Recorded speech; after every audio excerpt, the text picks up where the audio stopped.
Hey everyone. Um, so I want to take a second and go over something that I think is important for this course. So in this course, we focus on how the specific social construction of gender as a binary between masculine and feminine, and how these constructions and the expectations around them affect the economic lives of people. I often refer to how social constructions around other social identities like race, ethnicity, sexual orientation, or ability are similar in that, for lack of a better word, stereotypes and, of course, outright discrimination affect people's lives with those social identities as well. But we often don't get to talk about these specific cases in this course as much as I'd want, or maybe as much as you'd desire. Thus, I think an important part of feminism that we can bring into the fold and that we can use to enrich our discussions is the idea of intersectional feminism. The term intersectionality was coined by critical race theorist Kimberly Crenshaw in 1989, though the actual concept has been around since at least 1851, and of course the experiences it addresses have been around much longer. So, what is it? Well, the definition is that it is a feminist sociological theory that centers around analyzing and discussing how oppression often intersects, creating unique and varied experiences of discrimination.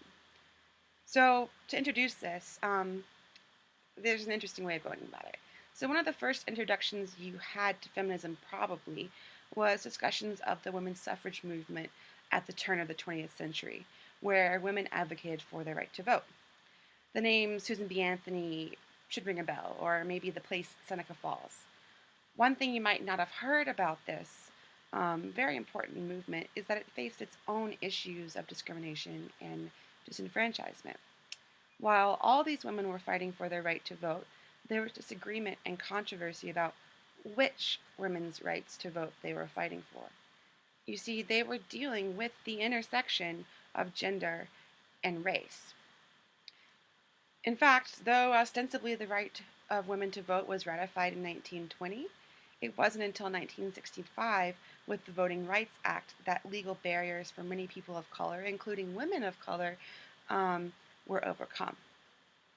This critique of the feminist movement has continued throughout the various waves of feminism and is still very much discussed in feminist circles today. A term you might have seen floating around the internet is the idea of white feminism, which calls attention to the fact that often, if we only think about women or gender in the abstract, we disregard the specific struggles that Black or Latina women face, where the struggles of race and gender intersect. Or often, discussions of women exclude trans women or genders outside the binary. Additionally, the specific struggles of the LGBT community, or especially people of color within that community, are often ignored if we talk simply about the binary of gender. So, intersectional feminism calls attention to the fact that we often fall into many different social identities that carry their own expectations and systems of oppression. And the intersection of these identities can lend to situations where sometimes we experience privilege and sometimes we experience discrimination. For instance, as a white person, I have had a lot of privilege in my life that has gotten me and helped me get to where I am now. As a woman, I have felt the effects of subtle barriers in my career and discrimination as well.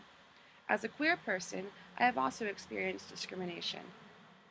Often these intersections lead to different outcomes than we might think about in just one social identity. Um, for instance, um, the experience of women of color faced in the market. So we all have heard 1,000 times that women overall make 77 cents on the every dollar the average white man makes.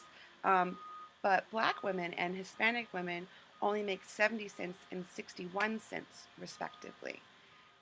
They face more severe discrimination and occupational segregation due to the intersection of their race and their gender. Or trans women of color is a particularly vulnerable group who face disproportionate rates of violence and murder in the United States. So, why am I talking about this? Well, I just hope that we can expand our conversation and our understanding as we go throughout this course. Intersectional feminism is all about the idea that the whole of our different identities creates a new identity in itself. It calls attention to the complexity and the power of the social constructions built around our identities. So, though we might focus on the social construction of the gender binary in this course, I want to encourage you to think beyond this as you learn how just this one situation has greatly affected the lives and livelihoods of so many people. Thanks for your time, and I'll see you around.